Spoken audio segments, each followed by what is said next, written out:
नमस्कार साथियों, एक बार फिर स्वागत है आपका मेरे यूट्यूब चैनल आकांक्षा डिजायर में। इस बेस खास सीरीज में हम बात करते हैं करंट अफेयर्स की और करते हैं उनका एनालिसिस।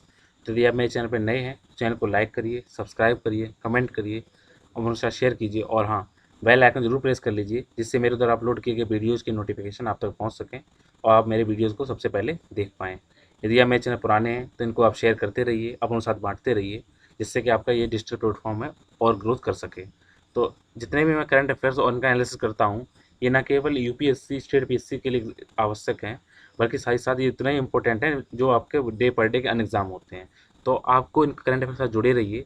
वन लाइनर्स अच्छा है, पहले उनको अच्छे से समझिए, फिर देखिए, और कहीं ना कहीं आपको जरूर टकरा जाएंगे क्वेश्चन। इसलिए आप उनको एक एक कवर करके आप सुनते रहिए और समझते रहिए, और जहाँ आपको लगे कि आपके लिए इंपॉर्टेंट है आप उन्हें नोट भी करते रहिए। क्योंकि जो फैक्चुअल चीज़ें होती हैं उनको आप बिना नोट करे आप याद नहीं कर पाएंगे, तो उन्हें आप नोट करते रहिए। जैसे डेट्स हैं, किसी की डेट ऑफ बर्थ है, किसी का परसेंटेज ग्रोथ वगैरह है, उनको आप कौन सी किसकी रैंक है वो आप देखते रहिए, और किसको कहाँ तक हो जाएगा इन बातों को। तो आइए देखते हैं सबसे पहले आज प्रमुख करंट अफेयर्स के बारे में। तालिबान के पूरे अफगानिस्तान पर अपना नियंत्रण करने की दिशा में अग्रसर होने के साथ ही हाल ही में क्या किया गया है, तो भारत सरकार द्वारा क्या बोला है, उन्होंने अफगान नागरिकों जो उन्हें वीज़ा वीज़ा जारी किए थे उनको उन्होंने रद्द करने का फैसला लिया है या उनको नहीं मानेंगे। साथ ही साथ उसमें जो पिछले कुछ महीनों में जो लगभग 2000 वीज़ा जारी किए जा चुके हैं, उनके बाद अब भारत में जो केवल जितने भी अफगान लोग आएंगे उनको केवल क्या मिलेगा, ऑनलाइन माध्यम से केवल ई वीज़ा दिया जाएगा जो स्पेशल टाइप का इशू किया जाएगा।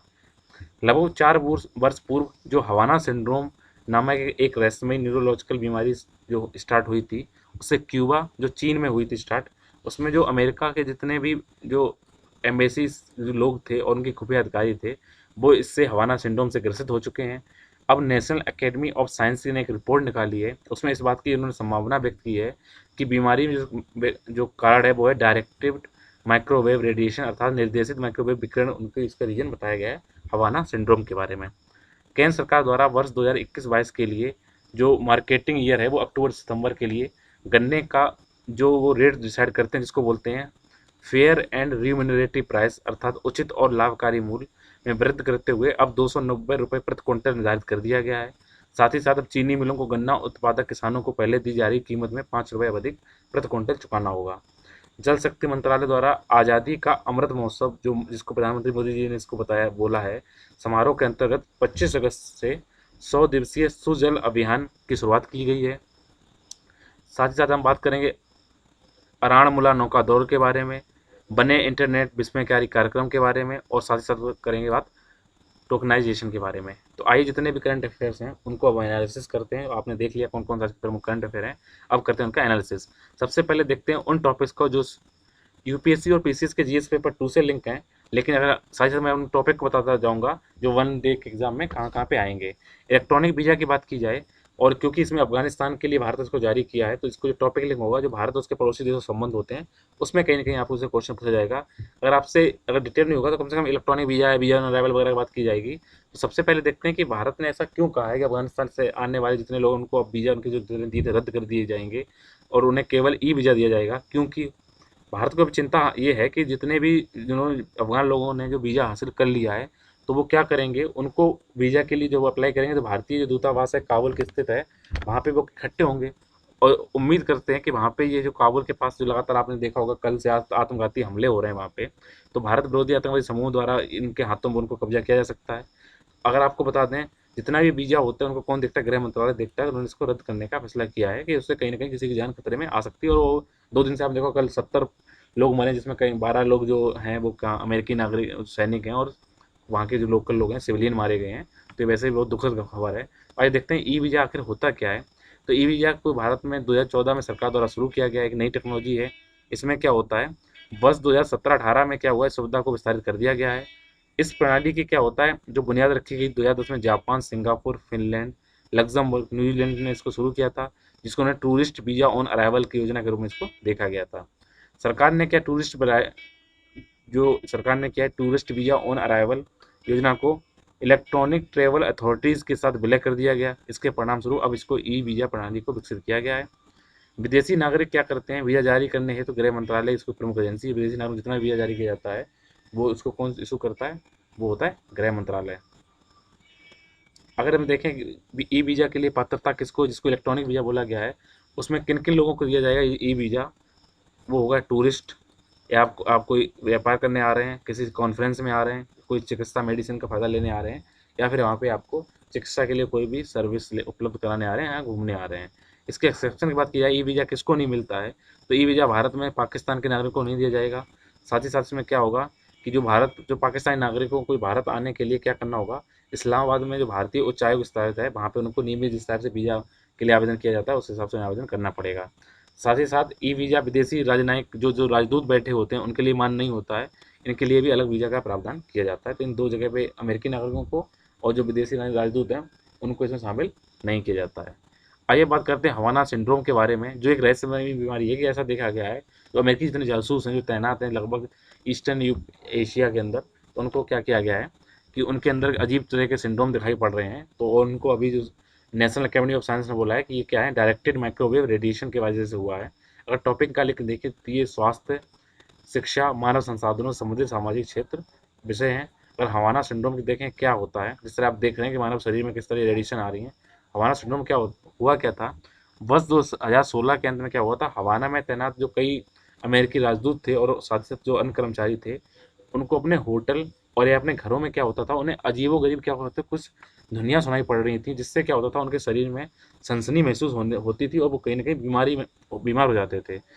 इसके अलावा उन्हें क्या होता था, उनका जी मचलता था, गंभीर सिरदर्द भी होता था, थकान आती थी उन्हें, चक्कर आती थी, नींद की समस्या होती थी, उनकी सुनने की क्षमता में कमी आती थी, या ऐसे भी लक्षण उसमें देखे गए हैं। तब इस क्योंकि वो हवाना देश जगह से हो रहा था, उनको इसलिए इसको हवाना सिंड्रोम नाम दिया गया है।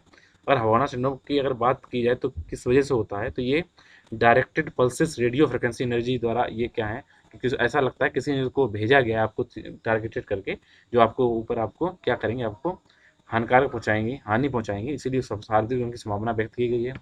इसमें जो भी लोग जो क्या होता है संक्रामित होते हैं, उसमें होता क्या है, उनको होती है हल्की-हल्की, पहले दर्द स्टार्ट होता है, उनके शरीर में सनसनाहट होती है, मिनमिनाहट की गूंज-सी आवाज़ सुनाई पड़ती रहती है, और उन्हें ऐसा लगता है कि ये जो आवाज़ें आ रही हैं वो किसी कमरे, किसी डायरेक्शन से आ रही हैं, अल्ट्रासोनिक, इंफ्रासोनिक टाइप की इनको ये बात कहीं, जैसे कहीं आप सो रहे हैं, ऐसा लगता है कि सामने से कोई इंसान खड़ा है, वो एक गन लिए है, उस गन से वो रेडिएशन निकाल रहा है, और आपके जहाँ आप होटल में या कहीं रुके हुए हैं, उनमें ये आवाज़ें आती रहती हैं। आइए बात करते हैं जीएस पेपर 3 से लिंक बेस के बारे में। हाल ही में चीनी का जो न्यूनतम विक्रय मूल्य है, उसमें ₹5 का इजाफा किया गया है। अगर टॉपिक का लिंक देखें तो ये प्रत्यक्ष एवं अप्रत्यक्ष कृषि सहायता तथा न्यूनतम समर्थन मूल्य से संबंधित विषय है। तो इस निर्णय का महत्व क्या होगा? सरकार के इस निर्णय से क्या होगा, जितने भी 5 करोड़ गन्ना किसान हैं, जो अपना गन्ना सरकार को बेचते हैं, साथ ही साथ उन गन्ना किसानों का उनके आश्रित परिवार हैं, तो और उनसे आश्रित थोड़ी चीनी मिलें हैं, तो उन सबको क्या होगा, जो वहाँ पे 5 लाख चीनी मिलों में श्रमिक हैं, उनको भी इससे लाभ होगा इससे। तो आपको इसमें क्या याद रखना होगा, इसमें याद रखना होगा कि वैसे तो आप एमएसपी हम डिसाइड करते हैं कुछ फसलों की, लगभग 22 फसलों की मिनिमम सपोर्ट प्राइस, लेकिन गन्ना क्या है, इसमें एमएसपी नहीं, इसमें आती है एफआरपी, अर्थात उचित और लाभकारी मूल्य इसमें किया जाता है। इसलिए आपको याद, ये अगर क्वेश्चन आपसे ये आता है उचित और लाभकारी मूल्य किस फसल के लिए किया जाएगा, तो उसका आंसर आप क्या देंगे, गन्ना। तो उचित और लाभकारी मूल्य किसके लिए आएगा, गन्ना। इसका है फेयर एंड रीम्यूनरेटिव प्राइस की फुल फॉर्म है, ये गन्ने के लिए किया जाता है। इसमें क्या होता है, ये वो मूल्य होता है जिसमें क्या होता है, जो चीनी मिलें होती हैं वो क्या करती हैं, किसानों से उस रेट पे गन्ना खरीदती हैं। अगर इसकी बैकग्राउंड देखा जाए तो जो भी संघ में या केंद्र में जो सरकार होती है, वो उचित और लाभकारी मूल्य की घोषणा करती है, और इसकी निर्धारण कौन करता है इस मूल्य का, वो करती है commission for agriculture cost and prices, अर्थात कृषि लागत और मूल्य आयोग, जिनकी अनुशंसाओं के आधार पर प्रधानमंत्री की अध्यक्षता में आर्थिक मामलों की जो मंत्रिमंडलीय समिति होती है, वो इनके प्राइस की घोषणा करती है। तो आपको यहाँ पे याद रखना होगा, गन्ने के लिए एफआरपी अर्थात उचित और लाभकारी मूल्य का घोषणा की जाती है। बाकी कुछ फसलों के लिए एमएसपी की भी घोषणा की जाती है। आइए अब देखते हैं सुजलम अभियान के बारे में। और टॉपिक का लिंक देखें तो ये पर्यावरण के संरक्षण, प्रदूषण और क्षरण, उनके प्रभाव का आकलन से संबंधित है। अगर सुजल अभियान के बारे में बात की जाए तो अभी प्रधानमंत्री जी ने जो घोषणा की है, आज़ादी का जो अमृत महोत्सव हम 75वीं वर्षगांठ के लिए मना रहे हैं, ये 100 दिवसीय ये कार्यक्रम है। इस अभियान का उद्देश्य क्या है, जो ग्राम स्तर पे क्या होता है, जो भी अपशिष्ट जल है, यानी जो गंदा संदा जो जल होता है, उसमें क्या होता है, अधिक से अधिक गाँव को क्या करना होगा, उसको मुक्त करा के ओडीएफ प्लस गाँव में उन्हें परिवर्तित करना होगा। तो ओडीएफ की फुल फॉर्म है ओपन डेफिकेशन फ्री गाँव होते हैं, तो ओपन डेफिकेशन खुले में शौच से जो मुक्त गाँव हैं, उनमें इनको बनाना होगा। इस अभियान को विशेष रूप से क्या गया है, 10 लाख क्या किए जाएंगे, गड्ढे खोदने या सोखने वगैरह निर्माण किया जाएगा, जहाँ पे इन गंदे पानी को सोखा जा सके। साथ ही साथ क्या होगा, जो भी गंदा वाटर पानी है, जिसको ग्रे वाटर बोलते हैं, अर्थात जो ग्रे कलर का दिखता है, उनकी गतिविधियों को पूरा माध्यम से उसको क्या करना है, प्यूरीफाई करना है। इसमें कौन सी गतिविधियाँ की जाएंगी। सबसे पहले समुदाय के आधार पर लोगों का राय ली जाएगी, उनका विश्लेषण किया जाएगा, ग्राम सभाएं लगाई जाएंगी, बैठकें की जाएंगी। साथ ही साथ जो ओपन डेफिकेशन, जो फ्री जो जगह है, यानी खुले में शौच से मुक्त जो निरंतरता को बनाए रखना है। ग्रे वाटर के वाटर जो है उसको मैनेजमेंट करके उसको गड्ढों में रखना आवश्यक होगा, जिससे कि क्या हो, लोगों को पोल्यूटेड पानी ना मिल सके। साथ ही साथ अभी स्टार्टिंग में इसको किया जाएगा, अभी 100 दिवसीय इसकी योजना तैयार की गई है। इसमें आवश्यक जो पानी को सोख सकें ऐसे गड्ढे का निर्माण किया जाएगा। साथ ही साथ इसमें आईईएस के माध्यम से जहाँ तक आवश्यक हो वहाँ पर शौचालय जो पुराने बिखरे गए हैं या टूट गए हैं उनको पुनर्निर्मित किया जाएगा। साथ ही साथ ये कोशिश की जाएगी गांव के जो सभी नए परिवार हैं उनको शौचालय की सुविधा उपलब्ध कराई जाए। इनकी आवश्यकता भी है, क्योंकि आज भी क्या हुआ है, गांव में आप देखेंगे अक्सर शौचालय तो बन गए मोदी जी की जो योजनाएं बनाई हैं, लेकिन अभी क्या है, गंदे पानी का निष्कासन नहीं हो पाया है, अच्छी तरह नालियाँ नहीं बन पाई हैं, और उनका जो ट्रीटमेंट है जो गंदे पानी का, अभी तरीके से उनका कोई भी सोल्यूशन नहीं किया गया है। साथ ही साथ क्या है, इस अभियान से जो गंदा पानी है उसमें क्या होगा, उसको मैनेजमेंट में सहायता मिलेगी। साथ ही साथ जो जलाशयों में जो गंदगी जो पहुंच रही है उसको वहां से पहुंचने में ना पहुंचे, वो पहले जैसे शुद्ध रहें, उसमें सहायता मिलेगी। तो अभी आपने एक टर्म देखा ओडीएफ, यानी खुले में शौच से मुक्त गांव, अर्थात ओपन डेफिकेशन फ्री जो टैग है वो है क्या। तो बात की जाए तो इसकी, तो इसे मार्च 2016 में इसको जारी किया गया था। इसमें एक प्रोटोकॉल में कहा गया था, अगर किसी भी दिन के किसी भी समय कोई भी व्यक्ति खुले में शौच नहीं करता है, तो चाहे उस शहर या उस वार्ड को क्या किया जाएगा, खुले में शौच से मुक्त घोषित कर दिया जाएगा कि कोई भी इंसान खुले में वहाँ पे टॉयलेट करने नहीं जाता है।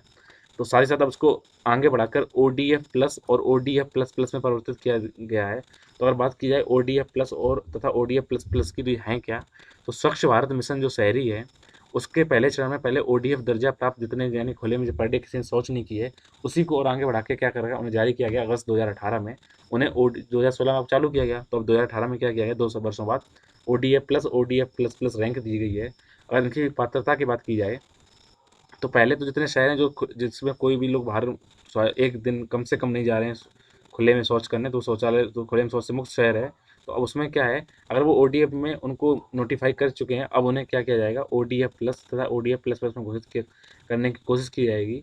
तो अगर देखेंगे ओडीएफ प्लस का और ओडीएफ प्लस प्लस का मानदंड है क्या, तो ओडीएफ प्लस के जो वहाँ पे रूल बनाए उसमें क्या है, यदि किसी दिन किसी व्यक्ति को खुले में शौच या पेशाब करते हुए नहीं पाया गया है, साथ ही साथ जो ये तो हो ही गया क्लियर जो पहले ही था, साथ ही इसमें अब क्या जोड़ा गया है कि जितने भी कम्युनिटी वाले या सार्वजनिक जो जितने शौचालय हैं वो फंक्शनल कर रहे हैं, काम कर रहे हैं, उनको आप यूज कर सकते हैं, अच्छी तरह से मैनेजमेंट है, तो ऐसे शहर या वार्ड को ओडीएफ प्लस घोषित कर दिया जाएगा। यानी कि आप या तो खुले में शौच को कोई दिन करें ना, और साथ ही साथ आपके यहाँ जितने शौचालय बने हैं वो सारे अच्छे रूप से वर्क कर रहे हों। और साथ ही अगर ओडीएफ प्लस प्लस की बात की जाए तो इसमें जो ओडीएफ वाले वो तो प्रोटोकॉल है, उसमें क्या साथ जोड़ी गई है, जो भी मल निकल रहा है या जो भी आपने देखा सेप्टिक टैंक के जो भी कीचड़ वगैरह निकल रहा है, वो क्या है, उनको नालियों में अच्छी तरह सुरक्षित तरीके से उनका मैनेजमेंट किया जाए। उनका जब भी आप किसी नाले वगैरह में डालें, नाले से नदियों में डालें, उनका ट्रीटमेंट किया जाए। इस प्रकार क्या होगा, जितना भी जो अनौपचारिक जो अनट्रीटेड जो कीचड़ है या सेप्टेज है, उनको क्या है, नालियों में प्रवाह करके किसी जल निकाय या खुले क्षेत्र में नहीं होना चाहिए। तो पहले जहाँ पर केवल बात की गई थी आप केवल कोई भी लोग बाहर खुले में शौच ना करें, तो ओडीएफ वाले हो गए। अब क्या खुले में शौच ना करें, प्लस क्या उनके जितने भी वहाँ पे शौचालय बने, सामुदायिक शौचालय, वो अच्छे से फंक्शन कर रहे हैं, तो ओडीएफ प्लस हो गया। और ओडीएफ प्लस प्लस में क्या, अब जो पानी भी निकल रहा है उनका वो गंदा पानी, उसको भी ट्रीटमेंट किया जाए, उसको ओडीएफ प्लस प्लस में शामिल किया गया है। आइए अब देखते हैं कुछ ऐसे टॉपिक के बारे में जो कहीं ना कहीं आपके पेपर में जरूर टकराएंगे। सबसे पहले बात करते हैं अराण मुल्ला नौका दौर के बारे में। तो सबसे पहले अगर ये क्वेश्चन आता है कि अराण मुल्ला नौका दौर किस राज्य में आयोजित की जाती है, तो उसका आंसर होगा केरल। किस पर्व में की जाती है, उसका होगा ओणम। और जैसे हमारे रक्षाबंधन से वहाँ ओणम मनाया जाता है, तो वहाँ की सबसे प्राचीन नौका दौड़ उत्सव है, तो आपको सीधा होगा अराणमुल्ला नौका दौड़ किस राज्य की है, केरल की। किस वर्ष मतलब कि किस पर्व पे मनाई जाती है, वो है ओणम के त्यौहार पे। इस नौका दौड़ का आयोजन जिस नदी पे किया जाता है वो है पंपा नदी के किनारे स्थित होता है। आप देखिए जो यहाँ के देखिए जो ये हैं जो इसकी जो नौकाएं हैं वो किस सर्प के आकार में लंबी लंबी सी हैं, उसमें लोग बैठते हैं। तो इसके इस नदी बनाते पंपा नदी के निकट पे यहाँ बनाया जाता है। ये भगवान कृष्ण और अर्जुन को समर्पित एक हिंदू मंदिर राणमुला के निकट होता है। इस दौड़ में क्या होता है, सांप के आकार की नौका जिसे पल्लीयोडम कहा जाता है उसका उपयोग किया जाता है। इस नौका दौड़ में केवल गांव के पुरुषों को भाग लेने की अनुमति है, इसमें महिलाएं भाग नहीं लेती हैं। तो आपको ये फैक्चुअल चीज़ें याद रखनी होगी।